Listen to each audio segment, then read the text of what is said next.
side of things because you're now having to stress test a hell of a lot higher from the perspective of rates, which naturally then we're seeing transactional volume of purchases down.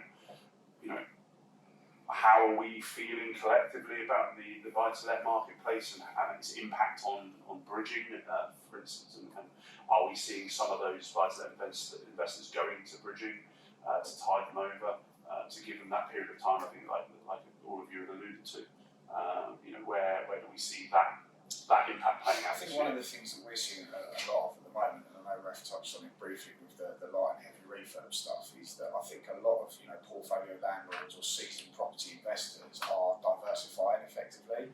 With the buy-to-let market being as it is and as difficult as it is, they're looking at other ways to generate additional income. So I think with the non-regulated bridging, there's been, for us, there's definitely been an upturn in that kind of business. We're seeing lots and lots of our seasoned clients and property investors that are ultimately utilising bridging to buy those rundown properties.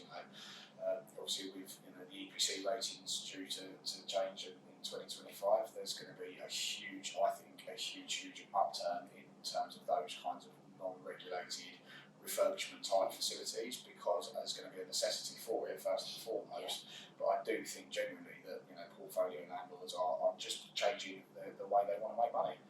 So rather than looking at the rental incomes and those kinds of things, they're looking at property and saying, well, look, I can flip this property round really quickly, get in there, do some work to it, and then sell it on for a profit. Steve, just thinking about that, can you flip a property quickly nowadays? It's definitely become more difficult, and I think one of the things that a lot of people are looking at doing now, and I've seen this with a lot of my clients, is actually they'll do the renovations and refurb on a property and then put it into an auction. I've seen a few like that. What then happens, and I've had this on a couple of occasions, I will get another client that needs the bridge to buy the property that my previous client is now selling. And actually, that has been something that we've sort of worked internally on, ultimately keeping track on, auction houses and all of these kinds of things. Well, I think they're putting in an auction just to sell it quick. Yeah, absolutely. Ultimately get their money back out as quickly as possible, as opposed to put it on the market. Even if they got to take a hit. Yeah. It's not as profitable, but I've had a few exactly the same as you. I think people are sensible enough to view it and say, well, look, I might not be able to sell it quite, but there's no way of knowing with an auction what the property's going to sell for. If it's down to the individual buyers on the day, if you had an idea that you were going to sell that property for £300,000 in the open market, but if it only goes for £280,000 in an auction, you've lost 25. But ultimately, you're not sitting there waiting on that money coming back in, so you can continue those. So interestingly on this point though as well, are you then coming across clients who are looking at it and going, actually it costs too much now to do the work because of consumable costs, because of getting a tradesman to do something, that whilst they would have done it 2 years ago, they're now sitting there going, just can't get the profit. I think absolutely. I think definitely there are people out there who are definitely looking into these things in a lot more detail than they ever did before.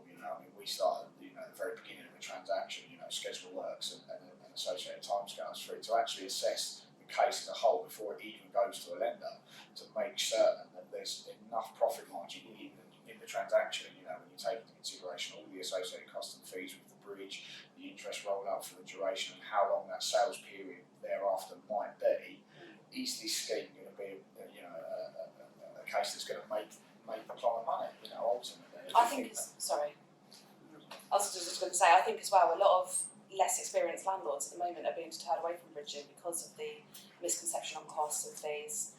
And I feel like it's creating a bigger divide between those that are professional landlords and do it for a living, and those that are just starting out. Yeah. And I think that's why we're seeing a dip in the unregulated market slightly. I think because people are still quite wary of unregulated transaction and the profit they can make. I think what you were saying, Steve, was you think cost of works have only been going up, cost of borrowing is going up, and house prices are coming down. So they're being squeezed everywhere. So it's just Raph, we're seeing, and it may be age specific, but we're seeing established landlords maybe over 55 actually disposing of the stock. We're just fed up. We're just fed up with what's coming up the track, but also just when they have got poor payment tenants, the difficulty of moving a tenant on is not easy. In Scotland, you've got the price caps, which is pretty controversial.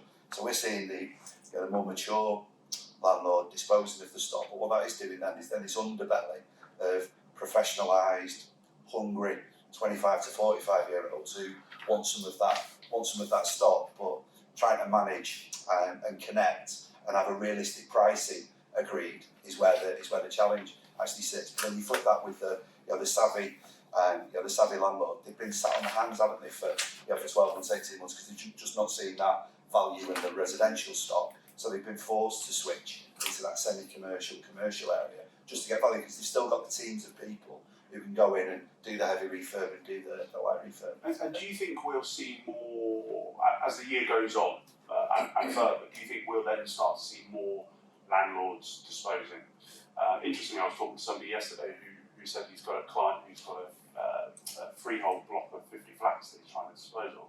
And I straight away went, how are you going to get rid of that? Well, it's a unique buyer to buy something like that. In actual fact, there's a lot of money looking to buy blocks of flats from a yield perspective. So I think, depending on what that price point is, let's face it, no one's short of cash. Asset managers, private equity firms, anyone with a buck in the bank is looking to put their money somewhere, because the property market has changed in the fact that an asset manager will dump 30 million into a shopping centre. They cannot no longer do that unless they're going to actually be willing to put work into actually managing that, renegotiating these, and actually getting a long-term yield. So long-term income is actually looking for that type of asset. Yeah, but that's a very different client profile. So that isn't your wealth, your pension pots are different client profiles. Correct. But my point is that 50 block of flats, if it's used correctly, there's a lot of money out there looking for that. So if we look at it from a disposal perspective, I think the opportunity for people selling blocks is actually very good right now. So you're saying that's easier to dispose of something like that than it is maybe. I reckon it is because of the discount. Because you're going to be having to pass on a massive discount. They're not going to be selling them individually as 50 flats, No. and you're going to have to sell it as a block. And if they're selling it as a block, they need to sell it fast. So yeah, there's loads of money for it because they're selling for a cheaper price. But your 1 or 2 bed houses, your smaller It's not flats. because of the strength of the market. No, It's that everyone it's wants 50 almost units because they're opportunistic. Kind of, but I think that, so we're doing a big block of flats at the moment, and the client's been approached by a pension fund, and they're offering like a less than a 10% discount because it's so many units. It just makes sense. Yeah. Remember, there's plenty of money. People have got money sitting in Barclays Bank, but Barclays Bank are saying, right, so we're going to start charging you money. You're going to take it out of us. It's a very, very different market. And this is like Gareth said, it's a different kind of client completely. correct. Coming back to your original question, I think the buy-to-let market's changed because everyone was having a go at buy-to-let property before 2016. But when Brexit hit, we had the stamp duty change, we had the stress test, and we had the discount of mortgage interest. But that then changed the buy-to-let market. And I think for now, a lot of investors, they need to know what they're actually investing into.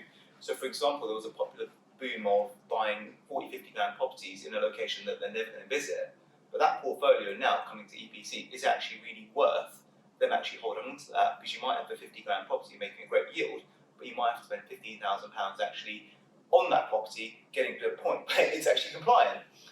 I think that could be a topic on itself. Correct. And the drama that we might well see off the back of that. Look, it's not passed fully through government yet, so I think there's still a lot of work that has to be done on that. Because you're quite right, who in their right mind is going to turn around and spend £15,000 on a property worth £50,000?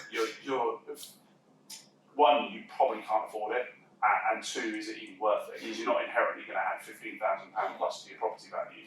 So there's a knife edge there that we could see problems because of that.